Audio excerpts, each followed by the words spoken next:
bem, meus irmãos, então vamos à leitura do texto do capítulo 13 de 2 Timóteo, capítulo 3, versículo 14. Vamos lá, capítulo 3, versículo 14. Antes da leitura, essa carta, creio que quase todos saibam, é a última carta que sai de autoria do apóstolo Paulo.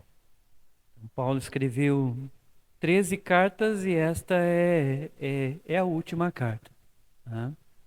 Eu sempre costumo dizer que nessa carta, um pouco abaixo, ele diz: eu sei que o tempo da minha partida é chegado. Eu sei que o tempo da minha partida é chegado. E é um homem que está escrevendo a carta com o seu entendimento de que poucos tempo depois ele seria morto. E de fato foi, no período do imperador Nero. Então é uma carta que é muito importante por ser a última, uma carta que é muito importante para nós entendermos algumas coisas. E notem, aqui ele está escrevendo para Timóteo. Escrevendo para Timóteo. Versículo 14. Ele diz o quê? Tu, porém, permanece naquilo que aprendeste e de que foste inteirado, sabendo de quem o aprendeste. Tu, porém, permanece naquilo que aprendeste e de que foste inteirado, sabendo de quem o aprendeste. Meus irmãos, nós temos parentes, né? E parentes que nós nem imaginamos quem eram nossos parentes. Eu conheci o meu avô, minha avó por parte de mãe, muito bem. Meu avô e minha avó, até cheguei a morar um período com eles.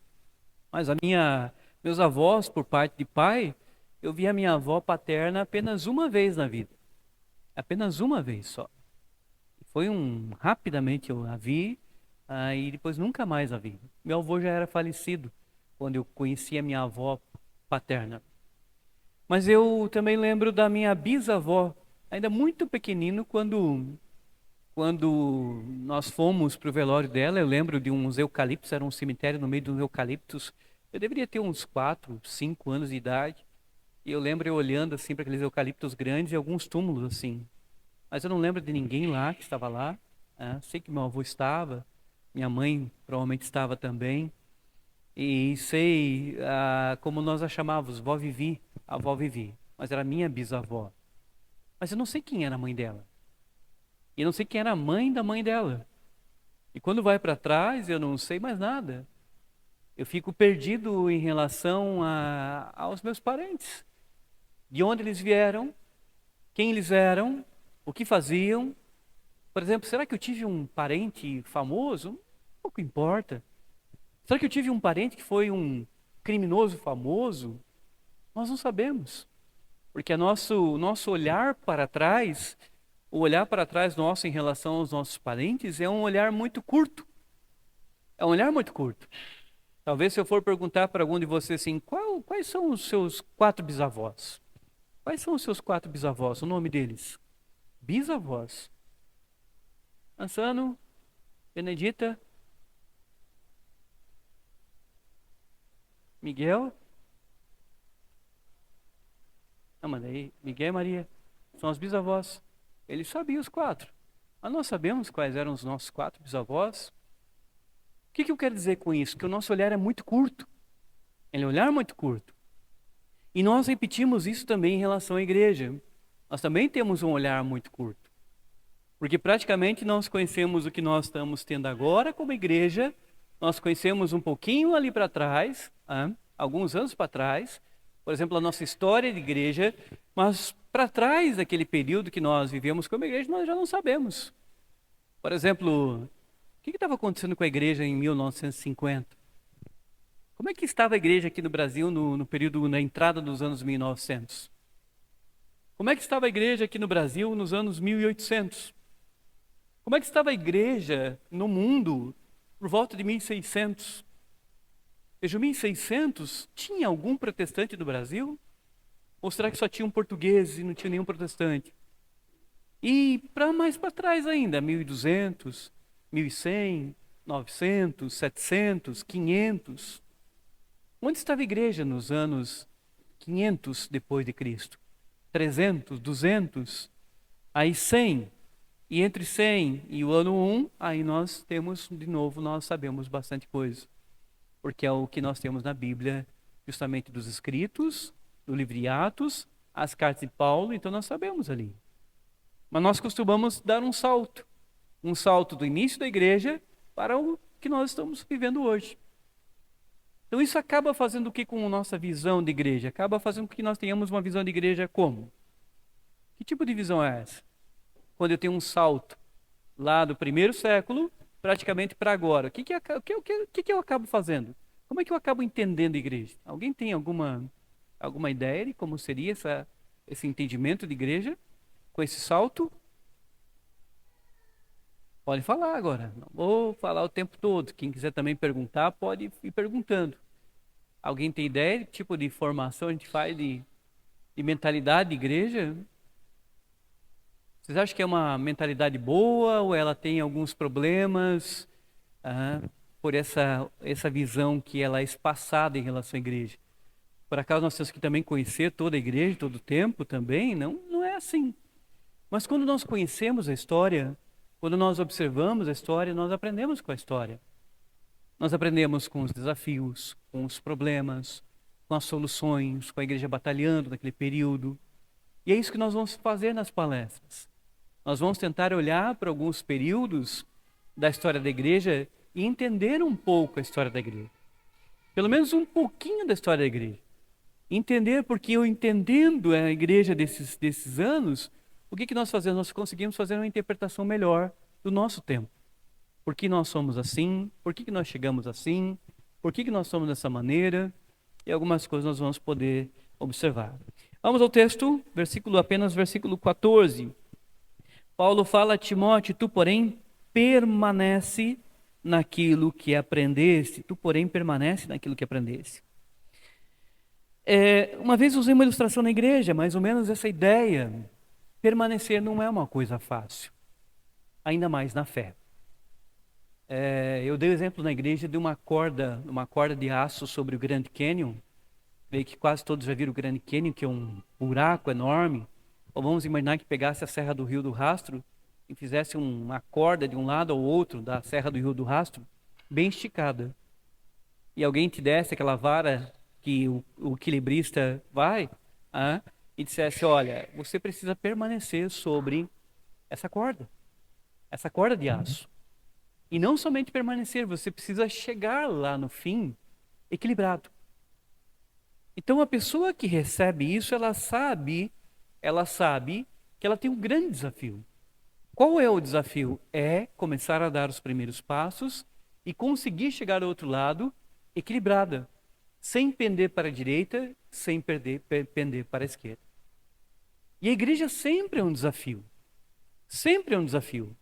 Note, se nós observarmos hoje as inúmeras igrejas que tem, o tanto de nomes de igrejas que tem diferentes, mas não é só o nome das igrejas, é o que elas fazem. É o que elas fazem. Então você percebe que em algum momento a igreja se perdeu. Em algum momento ela não se equilibrou naquilo que Paulo está aconselhando. Tu, porém, permanece naquilo que aprendeste. Permanecer é uma coisa dificílima, porque notem, vocês já viram imagens em que a arca santa é colocada dentro da igreja, entre aspas, a arca santa não se sabe onde ela está, mas fizeram uma réplica da arca, e aí colocam a arca lá na frente, falam que aquilo ali é sagrado, porque a Bíblia diz que era sagrado, e era sagrado mesmo. E o que acontece? O pregador estimula as pessoas a pegarem e saírem dos seus bancos e irem lá e tocar na arca sagrada. E aquilo é tido como um culto, é tido como um momento espiritual. Mas vejam que o que eles fazem é bem diferente do que nós fazemos. Então, quem está mais certo? Eles estão mais certos de tocar na arca, que era um instrumento santo, ou nós estamos mais certos de não termos uma arca?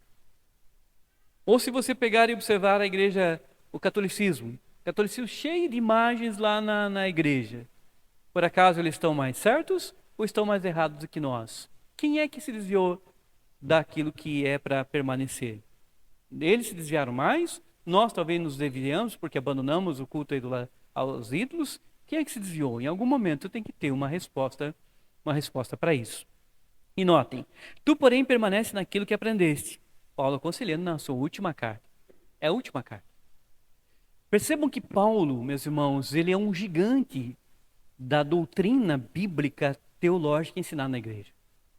Nós temos 27 livros do Novo Testamento e dos 27 livros do Novo Testamento, 13 foram escritos por Paulo. É praticamente a metade do Novo Testamento escrito por Paulo. E Paulo fez defesas extraordinárias daquilo que são doutrina para a igreja, ensinamento para a igreja. Notem, se nós eliminarmos as 13 cartas de Paulo, o que vai sobrar nas Escrituras? Sobra a palavra sagrada? Sobra. Mas note, vamos eliminar Romanos. Só Romanos você diria assim, peraí, eliminar Romanos? Como assim? Eliminar Romanos? Qual outro você vai escolher para eliminar dele? Vai eliminar Efésios? Vai eliminar Filipenses? Vai eliminar o quê? Colossenses? 1 Tessalonicenses, 2, 1 Coríntios, 2 Coríntios, duas enormes cartas. E se você eliminar, veja que ele foi um grande defensor. Mas qual é o grande problema? Por que ele está dizendo, tu porém permanece?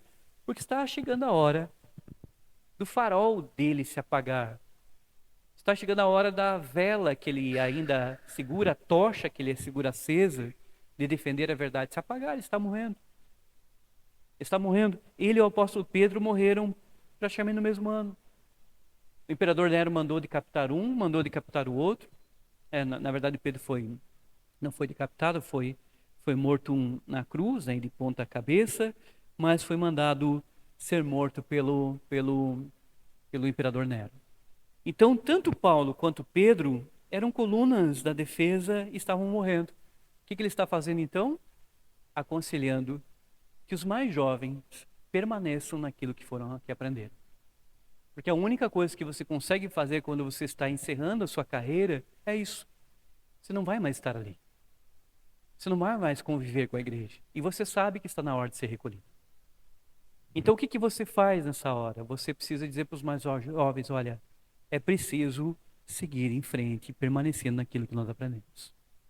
É preciso seguir em frente, sabe, firmemente. É preciso você seguir até os anos que você puder. É praticamente a ideia da corrida de revezamento. Da corrida de revezamento. Não sei quem já viu a corrida de revezamento com bastão, mas sai um corredor com um bastão na mão, sai correndo. Ele dá o máximo que ele pode, mas quando chega, o da frente já está esperando com a mão aberta, até corre, e o de trás vai correndo atrás dele, alcança na mão dele. Ele já não aguenta mais. E aquele agora que pegou o bastão segue para correr mais um tanto. É isso que Paulo está fazendo. É como se ele estivesse dizendo assim, Timóteo, toma o bastão. Está na hora de eu ser recolhido. Vou ser recolhido, a minha partida é chegada. Mas assim, eu preciso te aconselhar. Toma o bastão. E toma o bastão e faz o quê? Permanece naquilo que aprendeste. O quanto nós damos importância para isso? O quanto nós damos importância? Para vocês terem ideia, um dos primeiros, note que interessante como a igreja começou a sofrer ataques severos. Nasceu no ano de 85 depois de Cristo, vejam bem, Paulo morreu em 60 e pouco, acho que 64, 65. Nasceu no ano 85, nasceu um homem chamado Marcião. Esse Marcião foi é considerado o primeiro herege da igreja. Ele nasceu no meio da igreja, participou no meio da igreja, era um homem que estava participando, mas o que o Marcião começou a fazer? O Marcião começou a ler o Velho Testamento. E o Marcião começou a olhar no Velho Testamento textos em que Deus mandava fazer certas coisas que ele achava que era de um Deus vingativo. Um Deus vingativo. Por exemplo, um texto que Deus manda matar os amalequitas e manda executar os amalequitas e até mesmo as crianças de colo. Está lá. Deus mandou que Saul matasse os amalequitas e até mesmo as crianças de colo. E o Marcião se sentiu horrorizado com aquilo. Horrorizado. Porque ele enxergava no Velho Testamento um Deus vingativo, um Deus que tomava vingança, que era cruel, que era terrível. E quando ele começou a ler o Novo Testamento, ele começou a enxergar um Deus de amor, um Deus de bondade, um Deus que morria por amor, que ia para a cruz e sofria por amor. E o Marcião começou a entender então que Esses dois deuses, entre aspas, eles se conflitam, não pode ser o mesmo. Não pode ser mesmo um Deus lá vingativo e agora um Deus tão amor como tem no Novo Testamento com Cristo. E ele então disse, olha, então o que nós precisamos fazer? Esse Deus vingativo nós temos que eliminar. Ele abominou todo o Velho Testamento e começou a fazer uma limpa no Novo Testamento. Criar o primeiro cânon da Bíblia, ou seja, escolher os primeiros livros quais ele queria. Só que o Velho Testamento ele rejeita completo e o Novo Testamento ele começa a excluir todos os livros que tinham parte do Velho Testamento. Até os evangelhos ele pegou e trabalhou, mas editou os evangelhos para ter evangelhos que eliminavam aquelas citações do Velho Testamento. Ou seja, para ficar só com aquilo que ele achava que era aquilo que a igreja deveria ter. Vejam bem, ele começou, um dos primeiros heréis, o que ele faz? Ele começa a ensinar a igreja a não permanecer naquilo que ela havia aprendido. E esse Marcião, para vocês terem ideia, os discípulos dele ficaram conhecidos como marcionitas, os marcionitas, e depois até depois passaram para os maniqueístas, que não é questão de nós estarmos falando aqui, mas depois os maniqueístas foram os que assumiram algumas ideias de Marcião. Então a igreja começou a enfrentar a não permanência. E a preocupação de não permanecer, ela leva ao erro. Ela vai levar ao erro. Mas veja como é que nós podemos participar dessa ideia de não permanecer. Quando é que nós abrimos espaço para não permanecermos naquilo que nós aprendemos? Quando? Em que momentos práticos nós podemos abrir janelas e portas para não permanecer naquilo que nós aprendemos? Quando? Em relação à igreja. Quando não há ensino bíblico, quando não há ensinamento bíblico, que mais? Quando nós começamos a deturpar a palavra, que mais? Alguém tem uma outra ideia? Abre exceções, olha isso aqui, ó. Eu estava contando aqui alguém do nosso meio, não vou contar o santo porque não dá, né? Alguém do nosso meio.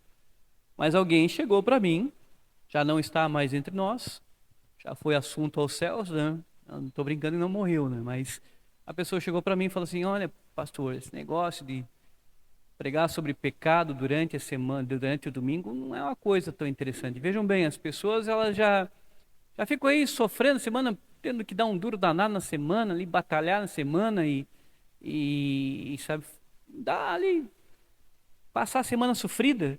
E aí ele vem para a igreja, em vez de escutar uma palavra que dá um up nele, o que acontece?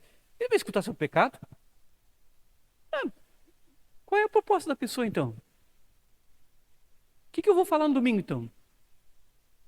Tipo, na hora que eu vou falar sobre Jesus, que ele morreu, eu vou falar que ele morreu pelo quê?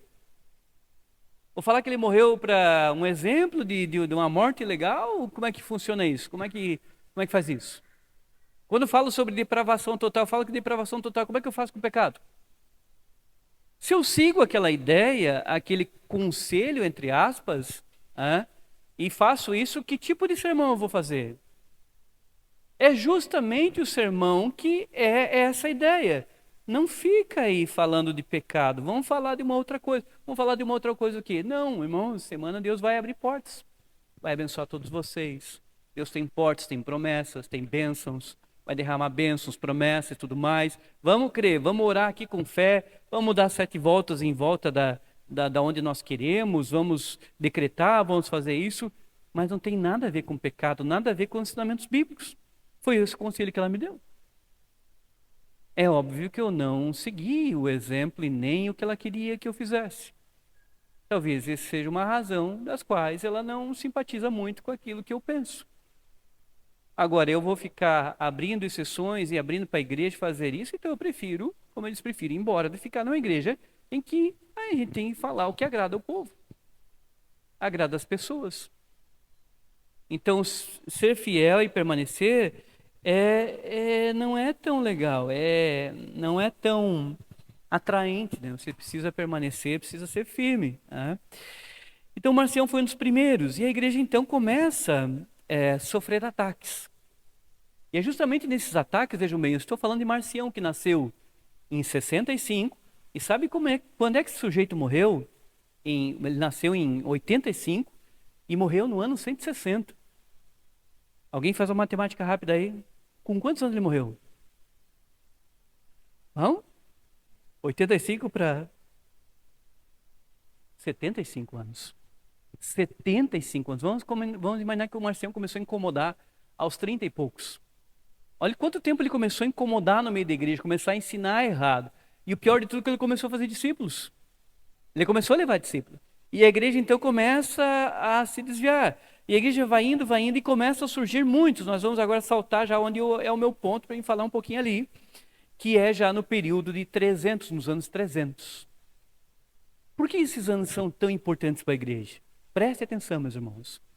Até esses anos, a igreja se levantou e ela estava pregando a palavra de Deus de maneira muito mais fiel do que os anos que vêm a seguir. Muito mais fiel. Mas quando chega o ano 313, é muito importante para a igreja para entender uma virada que a igreja dá. Porque o imperador Constantino, precisava ganhar uma batalha. E o Constantino praticamente fez uma promessa de que se ele ganhasse a batalha, ele é imperador romano. Por que é importante? Porque se você olha para trás de Constantino, inúmeros imperadores, com exceção de pouquíssimos, perseguiam drasticamente a igreja. Não só perseguiam, matavam, torturavam, colocavam lá na cadeia, faziam coisas terríveis com a igreja. Até ali. Aí Constantino, ele precisa ir para uma batalha e ele faz uma promessa que se ele fosse para a batalha e ele levasse estandartes que tivessem a cruz e ele voltasse vencedor, que ele se converteria e ele viraria cristão. E ele foi para a batalha justamente com esses estandartes, com cruzes nesses estandartes, que ele teve uma visão, uma determinada visão, e ele foi para a batalha e voltou vencedor. Então, entre aspas, esse imperador romano, o que ele fez? Ele se converteu. Só que note agora, justamente onde a igreja, ela começa a mudar muito, a não permanecer. Porque o Constantino, depois que ele ganhou a batalha e, entre aspas, ele se tornou cristão, ao mesmo tempo ele era a autoridade máxima do império naquela época. Então Constantino começa a tomar certas decisões, ele. Por exemplo, quando o Estado começa a se misturar com a igreja, note, é justamente com Constantino. Surgiu a questão de Ário, o arianismo. O arianismo a gente já mencionou em algum momento na igreja.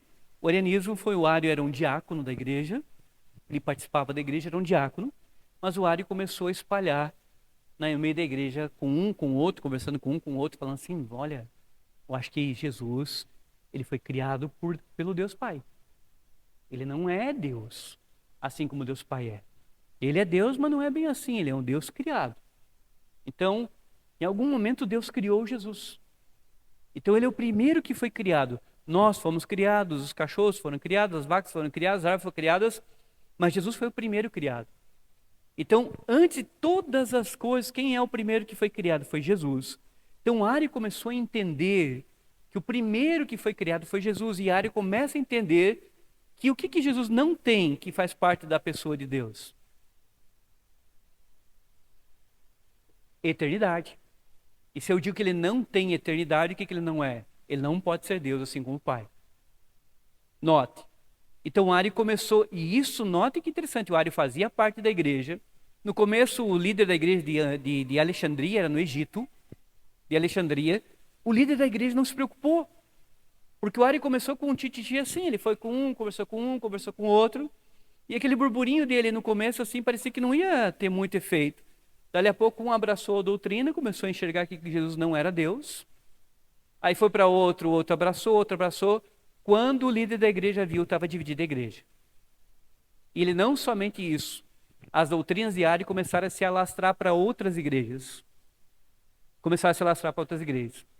Várias igrejas começaram a questionar se Jesus era de fato Deus ou não era Deus. E as igrejas começaram a brigar, assim, debater aquele problema em relação a quem é Jesus. Quem é que toma a iniciativa? Constantino. O Constantino faz uma convocação para uma reunião em Nicéia no ano 325. Ele faz uma convocação e manda para os principais bispos de todas as igrejas daquele período. Os homens mais influentes, mais capazes das escrituras, para irem para esse concílio que ficou conhecido como Concílio de Nicéia. Justamente para nesse concílio debaterem sobre Jesus. Quem é Jesus? Quem é Jesus? Mas o que nós estamos percebendo aí? Qual é o problema disso?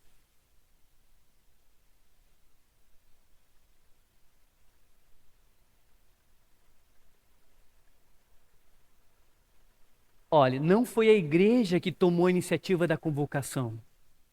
Quem tomou a iniciativa da convocação foi o imperador romano. Ou seja, a igreja, por mais que fosse importante o encontro, e foi importantíssimo o encontro, mas quem começa a tomar a iniciativa para decidir coisas sobre a igreja é justamente o imperador. É justamente a parte política tomando uma iniciativa para que a igreja tomasse uma atitude. O Constantino convocou, você imagina um bispo recebendo a convocação do imperador, do homem mais poderoso do mundo.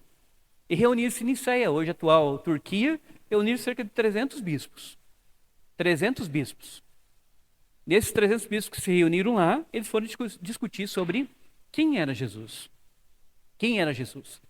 Então estava lá o líder da igreja de Alexandria, estava um jovenzinho chamado Atanásio, que é um dos pais da igreja, ainda bem jovem, mas estava lá, uma mente prodigiosa em teologia, em capacidade, e ali foi discutido nesse concílio de Nicéia quem é a pessoa de Jesus.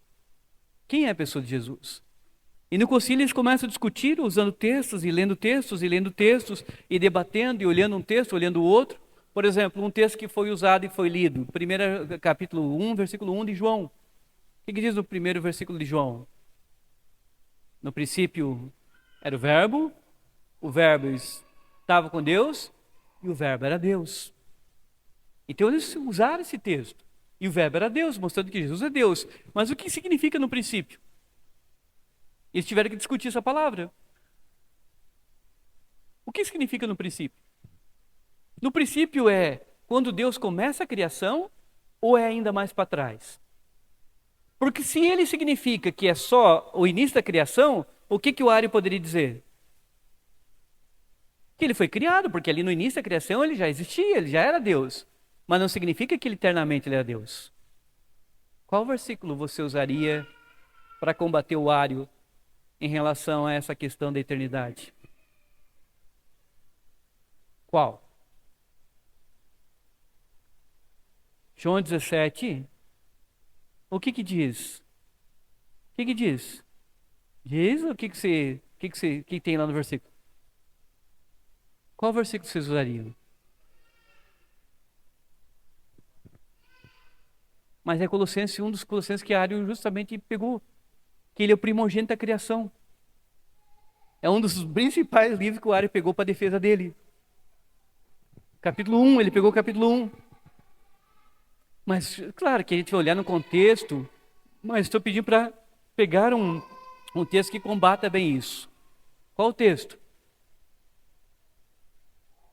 1 Pedro o quê?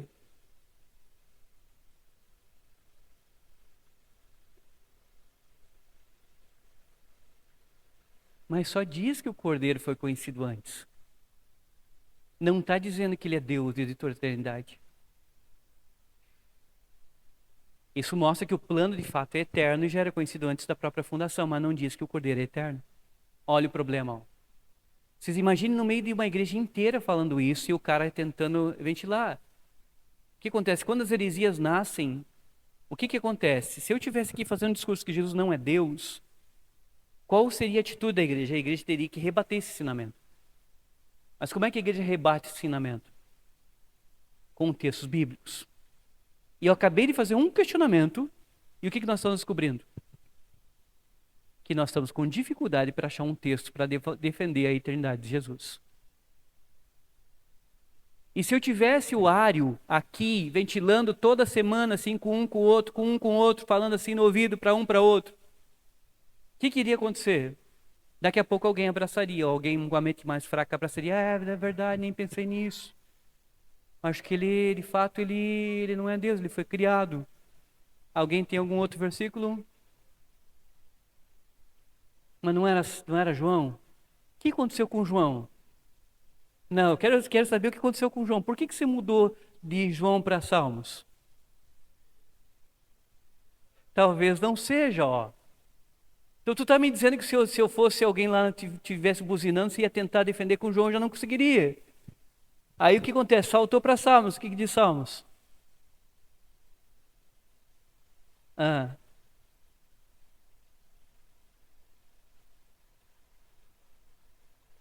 de eternidade, eternidade.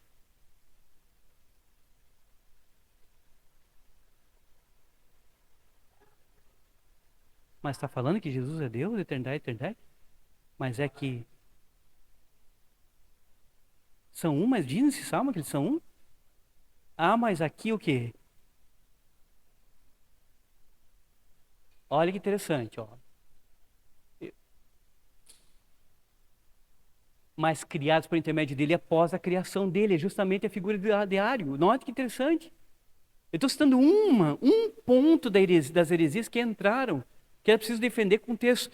Esses 300 bispos tiveram um trabalho enorme de dias discutindo.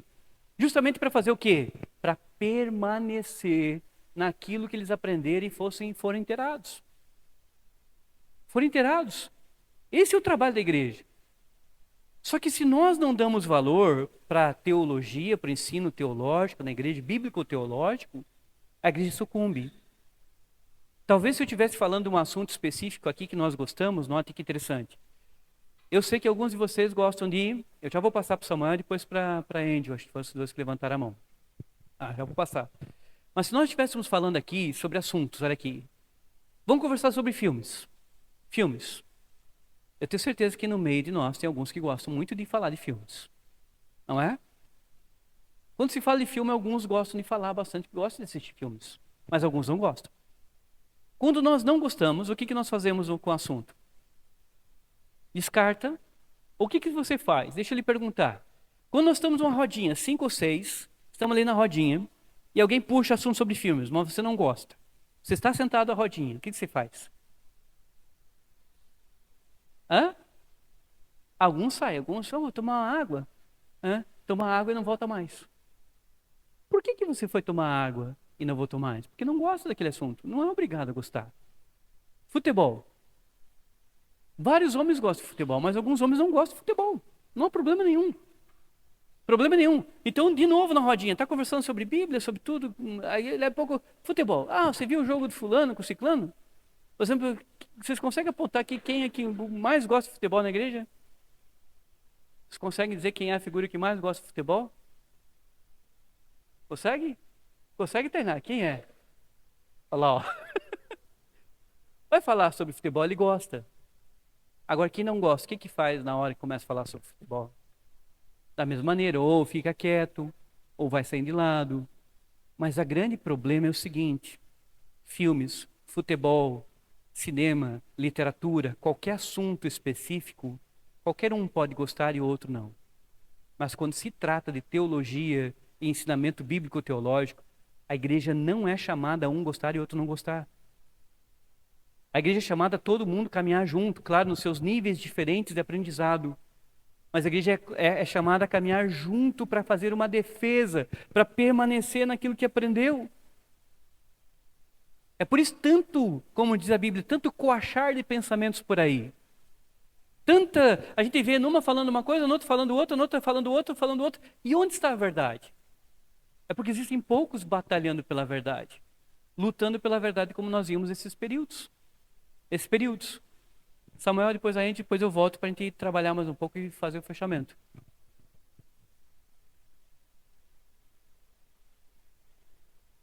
Muito bem.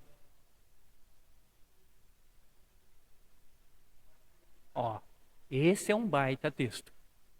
Porque note, Isaías 9, esse é um baita texto. É só você lembrar da música do Rodolfo Abrantes. Inclusive, acho que ele chega a cantar num pedaço, né? O Rodolfo chega a cantar numa parte da um menino nasceu. E note como Isaías vai falar dele. Como é que Isaías fala dele?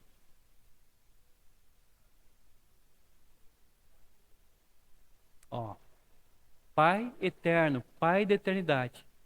Ou seja, está mostrando que a eternidade pertence a Ele. Como ele pode ser temporal se está dizendo que ele é o Pai da eternidade? Como? Esse é um versículo fortíssimo que mostra, aponta para a eternidade do Senhor. Tá? Esse é um baita de um versículo. Andrew?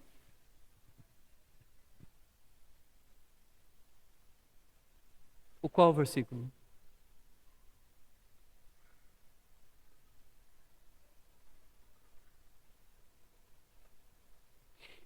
Mas esse versículo, o que acontece? É justamente, se você entende que esse princípio está falando da eternidade, sim. Mas tem gente que faz a interpretação como se fosse apenas naquele início da criação. Se é no início da criação, ó, no princípio era o verbo. Por que lá no princípio da criação ele é verbo? Porque ele havia sido o primeiro a criar. Então ele já era como que um Deus. Tanto é que nós temos representantes de arianismo. Quem é o representante do arianismo hoje? Quem são os representantes do arianismo hoje? Testemunho de Jeová. Os testemunhas de Jeová são representantes dos arianistas. Porque os testemunhos de Jeová vão bater na tua porta, você vai atendê-los, mas aí quando você pergunta se Jesus é Deus, o que eles vão dizer? É ou não é? Eles vão dizer, é. Eles vão dizer, não, ele é Deus. Mas, o que eles vão dizer? Mas ele é um Deus menor. Aí você pergunta por quê? Mas por que ele é um Deus menor? O que eles vão dizer? Porque ele foi criado, ó, exatamente o arianismo até hoje. Até hoje no meio da igreja. Por isso que nós não consideramos o testemunho de Jeová como sendo igreja. Nós consideramos o testemunho de Jeová sendo seita, porque eles negam justamente aquilo que a igreja começou a defender. Rafa?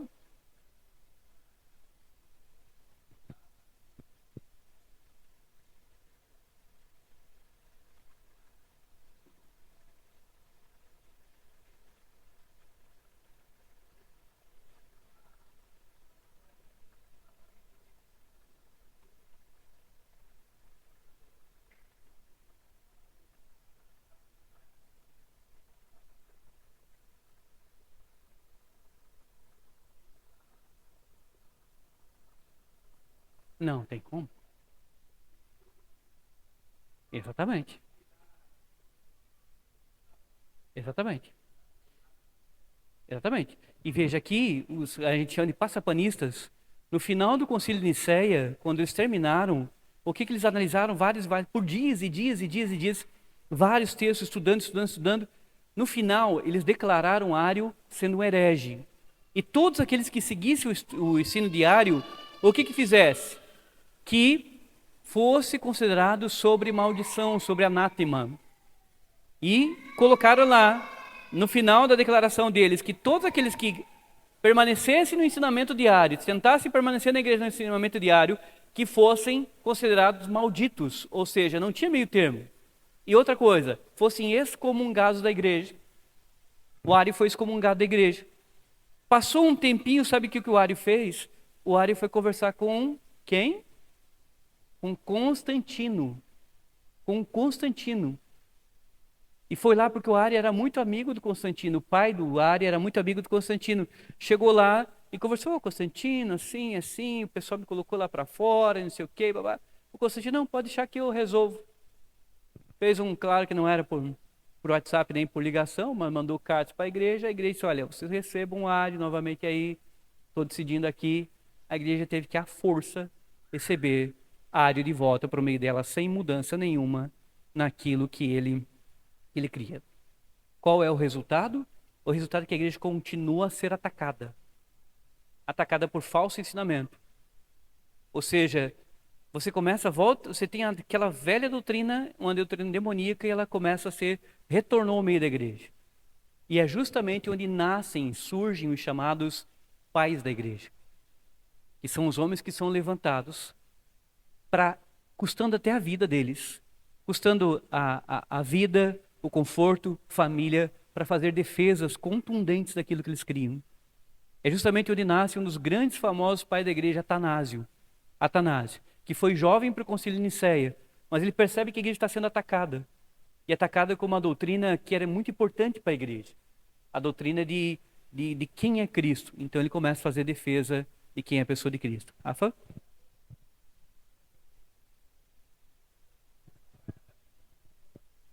Nicolau. Foi. Conta que o Nicolau, que é hoje a origem do Papai Noel dele, estava no concílio de Nicéia.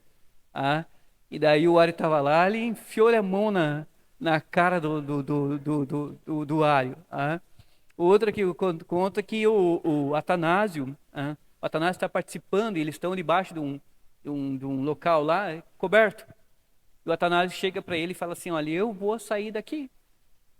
Porque por causa da tua heresia, Deus pode se levantar em juízo e fazer o telhado cair e matar. Por causa de você que é um herege que está aqui. E eu não vou morrer junto com você aqui, debaixo do teto aqui, por você ser herege. Então se você quer recolher o juízo de Deus, recolha você, eu não. E diz que sai do meio deles, dando na cara do Ario. E ele tinha razão. Tinha razão. Hoje, o que se faz hoje? Não, irmão, pô, pastor, que isso? O irmão tem só um pensamento diferente. Hã? Pastor, nós já somos pequenos aqui, daí o senhor vai ainda, vai falar ali pro cara que não pode, ali, o que acontece? Nós ficamos menores ainda. Ou seja, vamos negociar esse negócio, mas vamos negociar esse negócio para quê? Para que a gente não perca número, para que nós não diminuamos nosso tamanho, para que nós possamos crescer no número, mas crescer no número negociando o quê? Negociando aquilo que é a verdade. A igreja não está preocupada com o crescimento em número, ela está preocupada em permanecer na verdade. Como diz o Ronaldo Lidório sobre a igreja de Filadélfia. No final, Deus não vai perguntar qual é o número que nós entregamos. Deus não vai perguntar assim, quantos milhares tinham na tua igreja quando eu voltei? O Senhor Jesus disse, olha, então eu vou, está tudo resolvido porque tinha 12 mil na tua igreja quando eu voltei. A pergunta do Senhor é se foi fiel aquilo que Ele deixou para que a sua igreja guardasse. E nesse momento, vou usar mais 15 minutinhos, tenham paciência, irmãos. É nesse momento que surgem os pais da igreja. Vejam bem, os pais da igreja. Então nós começamos a ver os pais da igreja se levantando. Vejam bem, eu citei que o concílio de Nicéia foi em 325. 325. Note, um dos famosos pais da igreja. Até quando os meninos estavam conversando, nós estávamos conversando sobre pregação, um dos pais da igreja chamava-se Crisóstomos. Crisóstomos. Ele foi bispo, sabe aonde? Em Istambul, na Turquia. Istambul tinha uma abóboda de pregação gigantesca, enorme, que hoje é uma mesquita. Se você fizer uma pesquisa, você vai ver que aquilo ali antes era onde Crisóstomos pregou. Crisóstomo nasceu em 347. 347 e morreu em 407. Crisóstomo morreu com 60 anos. Com 60 anos. Mas o Crisóstomo tinha esse nome, não é porque o nome dele é Crisóstomo. A gente nem conhece direito o nome dele. O nome Crisóstomo vem do grego, que significa Cristomos, significa a ideia de boca de ouro. Boca de ouro. Porque o Crisóstomo era conhecido por seus excelentes, extraordinários sermões em Istambul. Mas excelentes, extraordinários sermões em Istambul na defesa das doutrinas das quais ele aprendeu. Se você pesquisar, você vai ficar impressionado como ele fazia defesas claras, profundas, que mexia na ferida. Ele começou, por exemplo, a atacar a influência política na igreja, porque, veja bem, eu estou falando 347, olha, o Constantino começou em 325 a tomar decisões. Então aquilo se alastrou em decisões políticas e começou a afetar a igreja. E o Crisóstomo começou a se levantar e atacar tanto as decisões políticas quanto as heresias que estavam entrando. Porque as grandes heresias que tem na igreja, que foram surgindo na igreja, foram surgindo quando? Quando é que elas começaram a adentrar a igreja com maior volume? As inúmeras heresias. Exatamente nesse momento, quando a igreja começa a enfraquecer. Quando a igreja começa a ter decisões políticas e começar a decidir certas coisas, é onde as heresias começam a entrar. Porque não eram mais homens de Deus sérios, eram homens que o imperador indicava. É meu amigo, o Ário? É meu amigo? Então volta para o meio da igreja. E ali você vê que homens de Deus, mesmo que solitários, como o Crisóstomo, começaram a fazer defesas em relação à igreja. Note uma outra figura importante desse período. Agostinho de Hipona. Você sabe que o Agostinho de Hipona foi bispo, Rafael? Onde é que ele foi bispo por muitos anos? Armênia não. Não, acho que na Argélia. Argélia. Em Tangaste, na Argélia, aqui no norte da África. Mas a Argélia é um país da África. Agostinho, quando a gente fala Santo Agostinho, Agostinho, ele foi um bispo africano, do norte da África. Então, note, eu estou falando que o Crisóstomo estava em Istambul, na Turquia. Na África tinha Agostinho. Sabe quando é que Agostinho nasceu? 346. O Crisóstomo nasceu em 347. Eles nasceram com um ano de diferença, os dois gigantes da igreja. E se você ler os escritos do Agostinho, o Agostinho nasceu em 346 e morreu em 430. Então, você vê as idades que eles morreram, você vê que interessante que eles conviveram juntos. Mas o que esses homens fizeram? Praticamente quase que sozinhos. Um no norte da África, fazendo defesas profundas. O outro em Istambul, fazendo defesas profundas. E defendendo ensinamentos bíblicos. Defendendo para que a igreja permanecesse. O Atanásio mesmo, um pouco antes, o Atanásio foi expulso, se não me engano, da sua igreja 6 vezes. 6 vezes. Ele foi colocado em exílio, voltava, ele continuava pregando, colocava no exílio para ele melhorar, ele voltava, continuava pregando, eles colocavam de novo, ele voltava e pregava. Era um homem teimoso e firme naquilo que foi ensinado. O que me chama a atenção, meus irmãos, hoje é o seguinte, como eu volto a falar para vocês.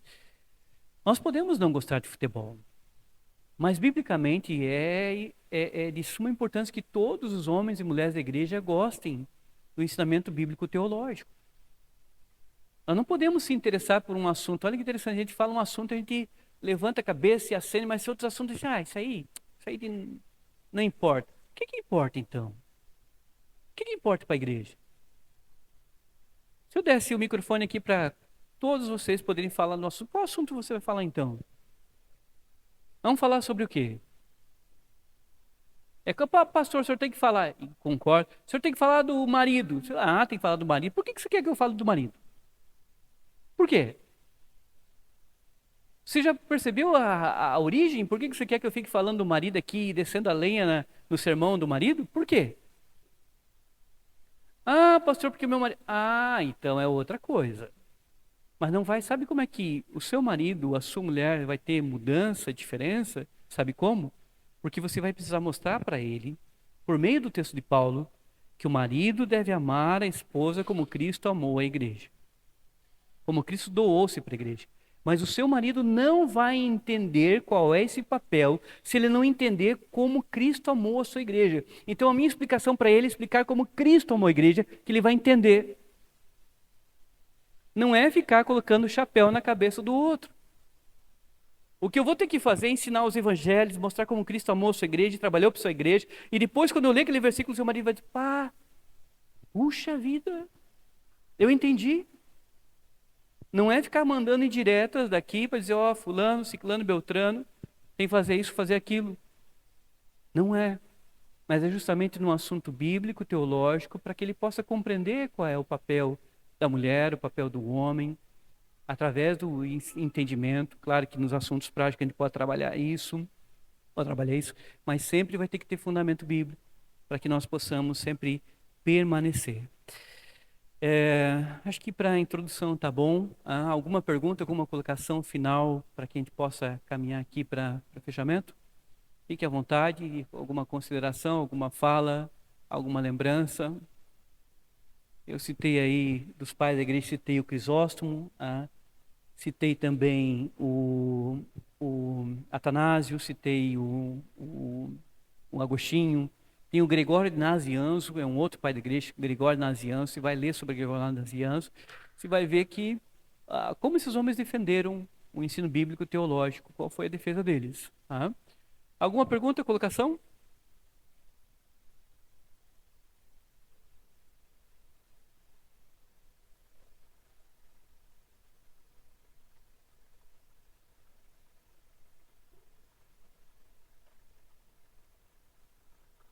Uhum.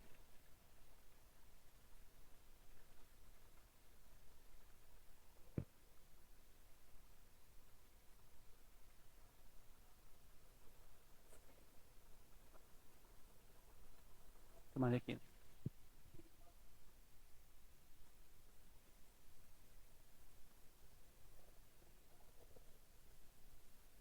Exatamente.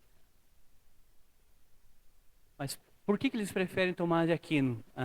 Porque olha aqui, ó, o Agostinho nasceu em 346. 346 depois. Então, olha, ele tem pouquíssimas influências de heresias aí naquele período. Então, você pega os escritos de Agostinho e você percebe que Agostinho vai ter uma coisinha ou outra que você tem que hoje olhar. Sim, tem. Mas, em geral, ele é um homem muito sólido ainda.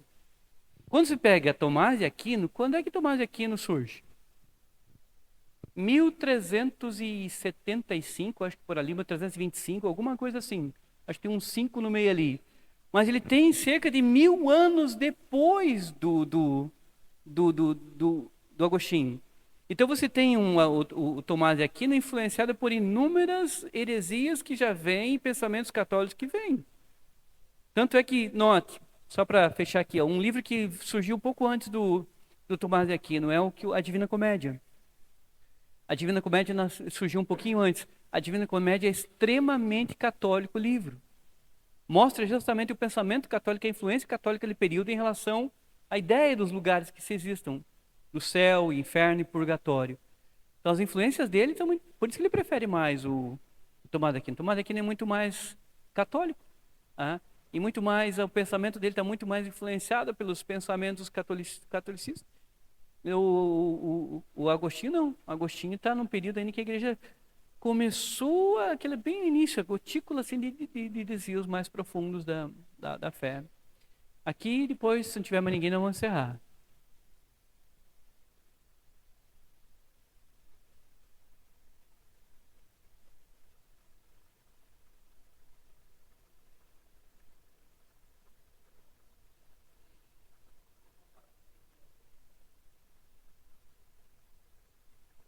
Uma coisa que você vai notar nos outros demais, o Samuel depois vai fazer à noite sobre a Idade Média. Note a Idade Média. Eu estou falando olha que interessantes períodos. Estou falando que nasceu em 346, outro que nasceu em 347, trouxe o Concílio de Nicéia um pouquinho para trás. Só que a Idade Média, que o Samuel vai falar, é que de que ano? Quando é que começou a Idade Média? 476, ó. Então veja bem, entre esses pais da igreja e a Idade Média está bem próximo. É justamente onde vai refletir isso agora na Idade Média. A igreja nunca deixou, assim, a tocha da igreja nunca se apagou. Mas ela ficou em alguns períodos muito, muito, muito, muito fraca. Praticamente imperceptível. É como se dissesse assim, olha, eu estou vendo o sol de dia, tão poderoso, seu luz, eu enxergo a luz dele, e à noite você enxerga um vagalume sozinho no meio de uma imensidão de floresta. Tem luz? Tem. Ainda tem uma luzinha do vagalume, mas é tão pequena, que é quase imperceptível. Em outros momentos, Deus fez com que a igreja resplandecesse mais. Agora, a verdadeira igreja, ela nunca deixou de ter resplandecentes e nunca deixou de ter representantes. Por isso que não é um número que conduz a igreja, é a sua fidelidade, aquilo que ela prega, aquilo que ela crê, aquilo que ela ensina. É a fidelidade. Esse é o mais importante para a igreja entender. Mais alguém? Ninguém mais? Não? Então vamos encerrar agradecendo o Senhor. Espero que quem se interessou pelo assunto, mesmo que você não tenha entendido alguma coisa, possa perguntar, entender melhor, perguntar. É justamente para a gente entender algumas coisas com maior profundidade. Então vamos curvar nossas cabeças e vamos fazer uma oração. Senhor, mais uma vez nós te damos graças pela tua bondade, pelo teu amor. Te damos graças, Senhor, pela tua palavra, e principalmente porque o Senhor nos permite olhar para trás e ver, Senhor, aqueles a quem o Senhor levantou para que pregassem, para que defendessem a fé, a qual foi entregue aos santos uma vez, por todos e para sempre. Senhor, abençoa a tua igreja, que todos que aqui estão saibam da importância que tem do aprendizado bíblico, do estudo, da pregação e principalmente daquilo que nós precisamos praticar, daquilo que o Senhor nos ensina. Senhor, nos faz uma igreja, mesmo que a nossa tocha, Pai, a nossa luz não seja tão grandiosa, Pai, mas nos faz permanecermos fiéis e nos faz permanecermos, Senhor, sempre valorizando aquilo que vem da tua santa palavra. Nos dá comunhão nesses dias, nos dá alegria, Pai, de estarmos juntos. Nós oramos a Ti nesse momento, mais uma vez agradecidos, em nome de Jesus. Amém.